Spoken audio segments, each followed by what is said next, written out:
नमस्कार, जय हिंद दोस्तों। स्वागत है आप सभी का यूट्यूब चैनल एजुकेशन में। तो चलिए दोस्तों, शुरुआत करते हैं आज के इस वीडियो की हिंदी के कुछ महत्वपूर्ण वैकल्पिक प्रश्नों के साथ में। दोस्तों, यदि आप सीटेट एग्जाम देने जा रहे हैं तो आज का ये Hindi pedagogy special practice set बहुत ही इंपॉर्टेंट होने वाला है आपके लिए। तो बिल्कुल वीडियो को आपको ध्यान से देखना है, स्किप नहीं करना है, वीडियो को लास्ट तक जरूर देखेगा और अंत में कमेंट करके जरूर बताइएगा कि आपको ये वीडियो कैसा लगा है और आपने कुल यहां पर कितने प्रश्न सही किए हैं। तो चलिए फिर बिना देरी करते हुए सबसे पहले प्रश्न की ओर बढ़ते हैं और सबसे पहला प्रश्न आपकी स्क्रीन पर ये रहा। बहुत ही इंपॉर्टेंट प्रश्न है। देखिए, एनसीएफ 2005 से संबंधित प्रश्न है। तो देखिए, बहुत ज्यादा प्रश्न है इस टॉपिक से आपके एग्जाम में बनते हैं। तो बिल्कुल कमेंट करके बताइएगा इसका सही आंसर क्या होगा। देखिए, प्रश्न है, कह रहा है कि राष्ट्रीय पाठ्यचर्या की रूपरेखा 2005 के अनुसार कौन सा कथन सही है। ऑप्शन ए कह रहा है कि भाषा केवल भाषा की कक्षा तक सीमित होनी चाहिए। ऑप्शन दूसरा कह रहा है कि भाषा शिक्षण एक प्रकार से अन्य विषयों की कक्षाओं में भी मौजूद रहता है। ऑप्शन सी कह रहा है कि बच्चे विद्यालय आकर ही भाषा सीखते हैं। डी ऑप्शन कह रहा है कि प्राथमिक स्तर पर भाषा सीखने और सिखाने में केवल पढ़ने पर बल देना चाहिए। तो आपको कमेंट करके बताना है कि यहां पर सही ऑप्शन कौन सा होगा। तो चलिए पहला ऑप्शन देखते हैं। देखिए, कह रहा है कि भाषा केवल भाषा की कक्षा तक ही सीमित होना चाहिए। क्या, देखिए समझिएगा, क्या भाषा की कक्षा में ही भाषा सिखाई जा सकती है? तो फिर चामस्की कहां गए? चामस्की कहते हैं कि भैया भाषा अर्जन की क्षमता के साथ में बच्चा पैदा होता है। भाषा सीखने की क्षमता बच्चे में जन्मजात होती है। तो बच्चा सिर्फ कक्षा में ही भाषा नहीं सीखता है। तो ऑप्शन ए हमारा गलत हो जाएगा। सी को देखते हैं। देखिए, कह रहा है कि बच्चे विद्यालय आकर ही भाषा सीखते हैं। तो फिर वाइगोत्स्की को याद कीजिएगा। वाइगोत्स्की क्या करते हैं? कहते हैं कि भैया बच्चा जो होता है वो समाज के द्वारा भाषा सीखता है।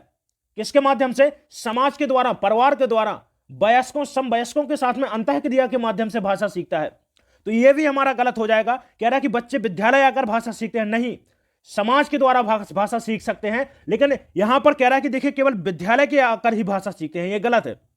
डी कह रहा है कि प्राथमिक स्तर पर भाषा सीखने और सिखाने में केवल पढ़ने पर बल देना चाहिए। तो यह भी हमारा गलत हो जाएगा।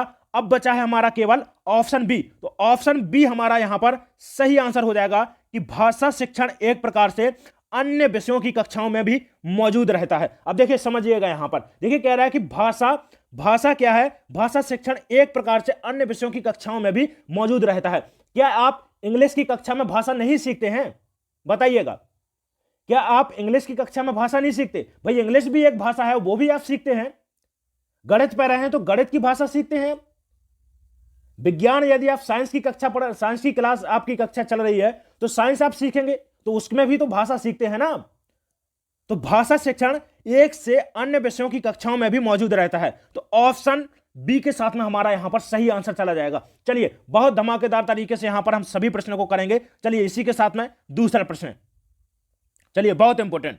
चलिए कमेंट करिएगा, सही आंसर बताइएगा क्या होगा। तो यहां पर दूसरा प्रश्न है, कह रहा है कि सुश्री आशा अपनी कक्षा में नहीं वाले वाक्यों पर काम कर रही है। वह विद्यार्थियों को एक वाक्य देती है और उनसे अपेक्षा करती है कि भी इसका नहीं वाला वाक्य बनाएं। तो सुश्री आशा अपनी कक्षा में क्या करवा रही हैं, बताइएगा। तो देखिए, ऑप्शन ए कह रहा है यहां पर कि दोहराव वाली ड्रिल करवा रही हैं। दूसरा ऑप्शन बी कह रहा है कि रूपांतरण वाली ड्रिल, यहां पर हिल नहीं, ड्रिल है, ड्रिल करवा रही हैं। और सी कह रहा है कि पूरा करने वाली ड्रिल करवा रही हैं। डी कह रहा है कि प्रतिस्थापन करने वाली ड्रिल करवा रही हैं। तो चलिए कमेंट बताइए, कमेंट करके बताइएगा सही आंसर क्या होगा।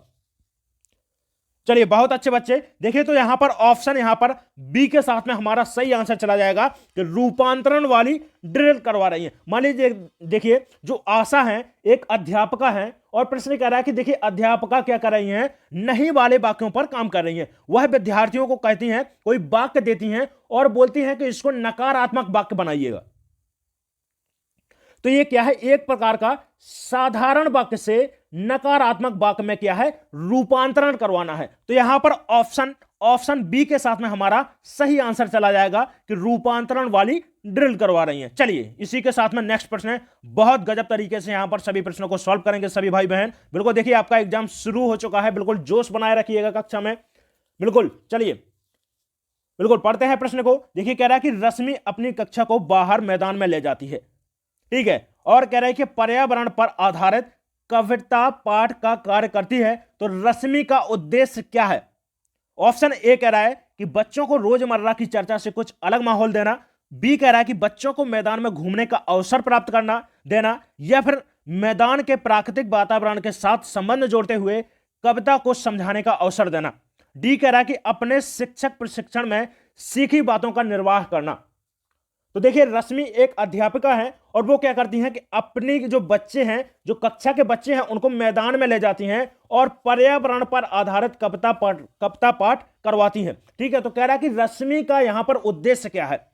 तो देखिए ऑप्शन सी के साथ में हमारा यहां पर सही आंसर चला जाएगा कि मैदान के प्राकृतिक वातावरण के साथ संबंध जोड़ते हुए कविता को समझाने का अवसर देना। अब देखिए एनसीएफ को समझिएगा, यहां पर जो रश्मि है अध्यापिका जी हैं, एनसीएफ 2005 को फॉलो करके चल रही हैं। समझिएगा कैसे। देखिए जो एनसीएफ है, एनसीएफ कहता है कि जो भी भैया विद्यालय में पढ़ाया जाए उसको बाहरी जीवन के साथ में जोड़कर पढ़ाया जाए, बच्चे के परिवेश के साथ में जोड़कर पढ़ाया जाए। भैया आप बच्चे को बता रहे हैं कि भाई हमने हाथी के बारे में पढ़ाया और बच्चे ने जब कभी हाथी देखा ही नहीं है तो वो क्या है उस तरीके से नहीं समझ पाएगा। अब उसके सामने कुत्ता आ गया और आपने समझाया था कि भाई जो हाथी होता है उसके 4 पैर होते हैं, पर आपने सूंड नहीं बताई दी, तो वो कुत्ते को भी हाथी समझ लेगा। तो जो एनसीएफ है वो कह रहा है कि विद्यालय में जो पढ़ाया जा रहा है बच्चों को उसको बाहरी जीवन के साथ में जोड़कर पढ़ाया जाए। तो यहां पर ऑप्शन बी के साथ सी के साथ में हमारा सही आंसर चला जाएगा। चलिए इसी क्रम में हम अगला प्रश्न देखते हैं। चलिए नेक्स्ट प्रश्न देखिए, कह रहा है कि हिंदी भाषा के प्रश्न पत्र में आप किस प्रकार के प्रश्न को सर्वाधिक उचित मानते हैं। ऑप्शन ए कह रहा है कि विशेषणों के कितने और कौन से भेद होते हैं। ऑप्शन बी कह रहा है कि प्रत्ययों की परिभाषा लिखिए। ऑप्शन सी कह रहा है कि सर्वनामों के भेदों को उदाहरण सहित स्पष्ट कीजिए। और डी कह रहा है कि लेखक ने पहाड़ों पर होने वाली बारिश का वर्णन एक अलग तरीके से किया है। तो आप बारिश संबंधी अपने विचार लिखिए। ठीक है, अपने विचार लिखिए। तो कह रहा है कि देखिए सर्वाधिक उचित यहां पर कौन सा प्रश्न माना जाएगा। तो देखिए एक ऐसा प्रश्न जो बच्चे के चिंतन को प्रभावित करता हो, सोच को क्या है बढ़ावा देता हो, सृजनात्मकता को बढ़ावा देता हो, रचनात्मकता को बढ़ावा देता हो, तो ऐसा प्रश्न सही माना जाएगा, सर्वाधिक उचित माना जाएगा। तो ऑप्शन यहां पर डी सही आंसर हो जाएगा। अब देखिए कह रहा है कि विशेषणों के कितने और कौन से भेद होते हैं। तो भाई बच्चे ने जो कुछ भी रटा होगा, जो पढ़ा होगा, वो सीधे सीधे बता देगा। इसमें उसे कुछ ज्यादा सोचने की आवश्यकता नहीं है। तो ये हमारा गलत हो जाएगा। कह रहा है कि प्रत्ययों की परिभाषा दीजिएगा, ये भी गलत हो जाएगा। सर्वनामों के भेद और उदाहरण, ये भी गलत हो जाएगा। तो देखिए लेखक जब बच्चा आप अपने विचार प्रकट करेगा, बारिश संबंधी अपने विचार लिखेगा, तो उसको विचारों पर फर्क पड़ेगा, चिंतन प्रारंभ होगा इसका कि नहीं होगा। तो यही हमारा ऑप्शन डी के साथ में राइट आंसर चला जाएगा। चलिए दोस्तों, बहुत अच्छे तरीके से हम सभी प्रश्नों को यहां पर देखते चल रहे हैं। बिल्कुल देखिए, यदि आपको सभी प्रश्न समझ में आ रहे हो तो बिल्कुल एक लाइक जरूर कीजिएगा वीडियो को, और यदि आप चैनल पर नए हो तो चैनल को सब्सक्राइब जरूर कर लें। और देखिए कोई भी भाई बहन रिलेटिव आपका एग्जाम देने जा रहे हो तो इस वीडियो को शेयर जरूर कीजिएगा, ताकि उन सभी भाइयों का भी भला हो सके। चलिए प्रश्न को पढ़ते हैं। चलिए देखिए, कह रहा है कि सुश्री गुरमीत अपने विद्यार्थियों को कोविड-19 महामारी के बारे में बताना चाहती है और उनसे एक महामारी पर कुछ वाक्य लिखवाना चाहती है। तो सुश्री गुरमीत को चाहिए कि ऑप्शन ए कह रहा है कि उन्होंने श्यामपट्ट पर जो भी लिखा है उसे अपने विद्यार्थियों से अपनी कॉपियों में लिखने के लिए कहें। ऑप्शन यहां पर बी कह रहा है कि अपने विद्यार्थियों से अपनी कॉपियों में जो लिखवाना चाहती हैं इसकी इमला होती है सुलेख लिखवाना, इमला बोले। ठीक है। और सी कह रहा है कि विद्यार्थियों से कहें कि घर पर अपने माता पिता भाइयों बहनों से मदद से काम करके लाएं। और डी कह रहा है कि विद्यार्थियों से कहें कि महामारी के दौरान जो भी अनुभव साझा करे हैं उन्होंने, और मुख्य अभिव्यक्तियों को क्या है श्यामपट्ट पर लिखें। तो देखिए ऑप्शन यहां पर डी के साथ में हमारा सही आंसर चला जाएगा कि देखिए जो भी विद्यार्थियों ने महामारी कोविड-19 के दौरान जो भी परेशानी हुई है, उनको जो भी दिक्कतें समझ में आई हैं, कैसे उन्होंने मास्क का प्रयोग किया है, कैसे पुलिस ने उनको रोका है, तो जो भी मतलब उनके साथ में अनुभव हुए हैं उनको क्या है साझा करें। तो यही क्या है बच्चों के विचारों को प्रकट करता है। तो यही वाक्य सबसे ज्यादा अच्छा माना जाएगा। ऑप्शन डी के साथ में हमारा सही आंसर चला जाएगा। चलिए अगला प्रश्न, चलिए नेक्स्ट प्रश्न की ओर बढ़ते हैं। चलिए दोस्तों बिल्कुल शेयर करते रहिएगा वीडियो को। चलिए देखिए, कह रहा है कि सस्वर पठन से जुड़ी गतिविधियां मुख्य रूप से किसके साथ होने चाहिए, किनके साथ होने चाहिए? ऑप्शन ए कह रहा है कि छोटी कक्षाओं के विद्यार्थियों के साथ, ऑप्शन बी कह रहा है कि बड़ी कक्षाओं के विद्यार्थियों के साथ, सी कह रहा है कि औपचारिक कक्षाओं में सिर्फ बड़ी कक्षाओं के विद्यार्थियों के साथ, और डी कह रहा है कि छोटी कक्षाओं के उन विद्यार्थियों के साथ जो अपना कक्षा का काम पूरा नहीं करते हैं। तो देखिए ऑप्शन यहां पर ए सही हो जाएगा कि छोटी कक्षाओं के विद्यार्थियों के साथ होनी चाहिए। देखिए सस्वर पठन और मौन पठन होता क्या है, पहले इसको समझिएगा, तभी आप इस प्रश्न के उत्तर को सही तरीके से समझ सकेंगे। देखिए ऐसा पठन, देखिए पहली बात तो मैं आपको बता दूं कि पठन दो प्रकार के होते हैं। एक तो होता है आपका सस्वर पठन और जो दूसरा होता है वो होता है मौन पठन। तो देखिए ऐसा पठन या फिर ऐसा वाचन जो लिखित अभिव्यक्ति को, देखिए जो लिखी हुई विषय वस्तु को, लिखी हुई, मान लीजिए कुछ भी लिखा हुआ है उसको बोलकर पढ़ना, किसी लिखे हुए, मान लीजिए कोई अनुच्छेद लिखा है, कोई वाक्य लिखा है, कोई कविता लिखी हुई है, उसको बोलकर पढ़ना क्या कहलाता है? सस्वर पठन कहलाता है। और मौन पठन की बात करते हैं तो जब आप किसी लिखी हुई विषय वस्तु को क्या करते हैं, मन में ही पढ़ लेते हैं, तो उसको क्या बोलते हैं? मौन पठन बोलते हैं। मौन पठन में शोर नहीं होता है, ठीक है, कक्षा मौन रहती है, बच्चे शोर नहीं करते हैं। और मौन पठन का फायदा क्या है कि किसी दूसरे बच्चे इससे डिस्टर्ब भी नहीं होते हैं, वो अपना पढ़ाई करते हैं, हम अपना पढ़ाई करते हैं, तो ये कहलाता है मौन पठन। तो ऑप्शन ए के साथ में हमारा सही आंसर चला जाएगा, जो छोटी कक्षाओं के विद्यार्थियों के साथ में जुड़ा हुआ है। चलिए अगला प्रश्न।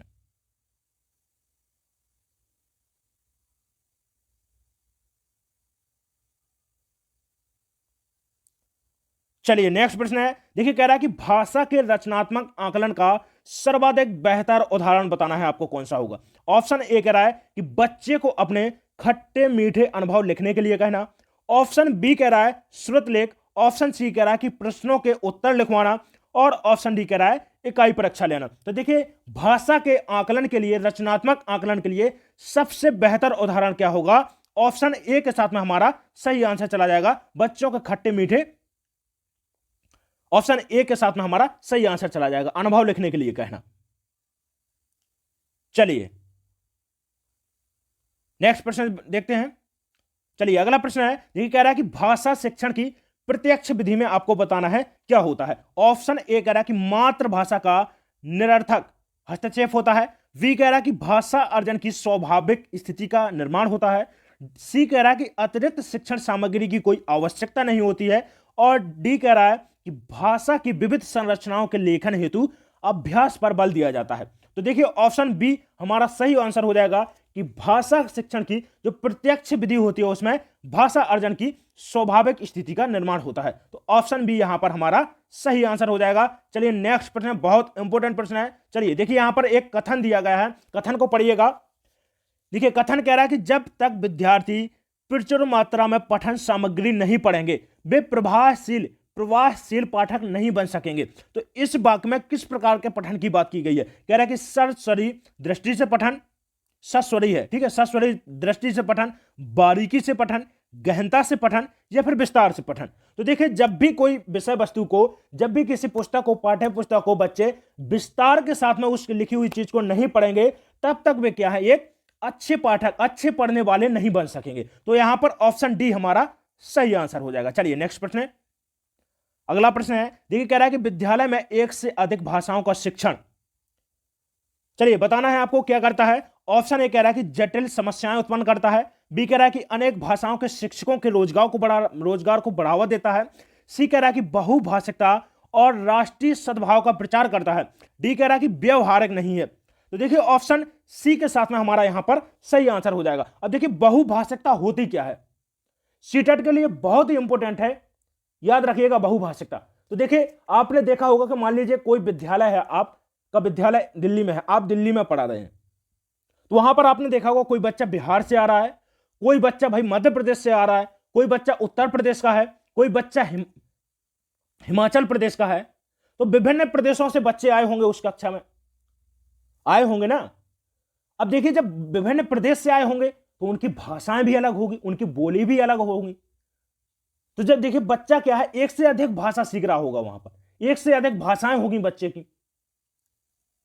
तो ऐसी कक्षा जहां पर एक से अधिक भाषाएं हों, ऐसी कक्षा क्या कहलाती है? बहुभाषिक कक्षा बोली जाती है।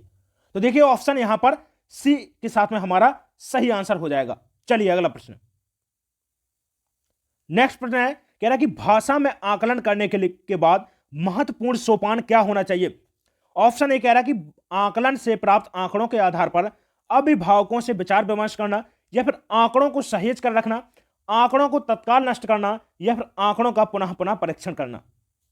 तो देखिए भाषा में आकलन के बाद सबसे महत्वपूर्ण सोपान क्या होगा कि आकलन से प्राप्त आंकड़ों के आधार पर अभिभावकों से विचार विमर्श करना। तो ऑप्शन ए के साथ में हमारा सही आंसर चला जाएगा। चलिए नेक्स्ट प्रश्न, चलिए बहुत ही इंपॉर्टेंट प्रश्न है। चलिए देखिए कह रहा है कि जब हम यहां पर डॉट डॉट दिया गया है खाली स्थान के बारे में अध्ययन करते हैं तो भाषा अर्जन उपकरण शब्दावली से परिचय प्राप्त करते हैं। तो ऑप्शन ए कह रहा है कि वाइगुस्की, पावलोव, चामस्की या फिर पियाजे। तो भैया ऑप्शन यहां पर सी के साथ में हमारा सही आंसर चला जाएगा। चामस्की के द्वारा कहा गया है कि बच्चा भाषा अर्जन की क्षमता के साथ में पैदा होता है। ठीक है, तो किस यहां पर जो सही आंसर हो जाएगा सी के साथ में हमारा सही आंसर चला जाएगा। चलिए नेक्स्ट प्रश्न देखते हैं। अगला प्रश्न है, देखिए कह रहा है कि उच्च प्राथमिक स्तर पर भाषा की पाठ्य पुस्तक में विविध प्रकार की साहित्यिक रचनाओं के समावेश का मुख्य उद्देश्य क्या है? कह रहा है कि बच्चों को सभी प्रकार की साहित्यिक विधाओं से पारंगत कराना। ऑप्शन बी कह रहा है कि विभिन्न प्रकार की साहित्यिक विधाओं की भाषाई संरचनाओं से परिचित होने का अवसर देना। और ऑप्शन सी कह रहा है कि विभिन्न साहित्यिक विधाओं के प्रसिद्ध रचनाकारों से परिचित कराना। और डी कह रहा है कि पाठ्य पुस्तक निर्माण की परंपरा का निर्वाह करना। तो देखिए ऑप्शन यहां पर बी सही हो जाएगा कि विभिन्न प्रकार की साहित्यिक विधाओं की भाषाई संरचनाओं से परिचित होने का अवसर प्रदान करना।